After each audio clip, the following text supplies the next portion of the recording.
रामकृष्ण हरी रामकृष्ण हरी. आपण सर्वजण तिथे बसलेले आपल्या संत रोहिदास शिरोमणी रविदास महाराजांच्या समाज मंदिरामध्ये आहोत.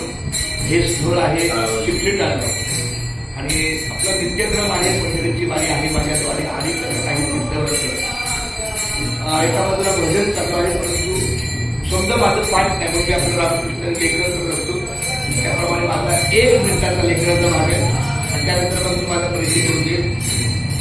रामकृष्ण विठ्ठल केशवा गोविंद माधवा, रामकृष्ण हरी विठ्ठल केशवा गोविंद माधवा, रामकृष्ण हरी विठ्ठल केशवा गोविंद माधवा, रामकृष्ण हरी विठ्ठल केशवा गोविंद माधवा, रामकृष्ण हरी विठ्ठल केशवा गोविंद माधवा, रामकृष्ण हरी विठ्ठल केशवा गोविंद माधवा, रामकृष्ण हरी विठ्ठल केशवा गोविंद माधवा, रामकृष्ण हरी विठ्ठल केशवा गोविंद माधवा, रामकृष्ण हरी विठ्ठल केशवा गोविंद माधवा, रामकृष्ण हरी विठ्ठल केशवा गोविंद माधवा, रामकृष्ण हरी विठ्ठल केशवा गोविंद माधवा, रामकृष्ण हरी विठ्ठल केशवा गोविंद माधवा, रामकृष्ण हरी विठ्ठल केशवा गोविंद माधवा, रामकृष्ण हरी विठ्ठल केशवा गोविंद माधवा. पुंडलिक वरद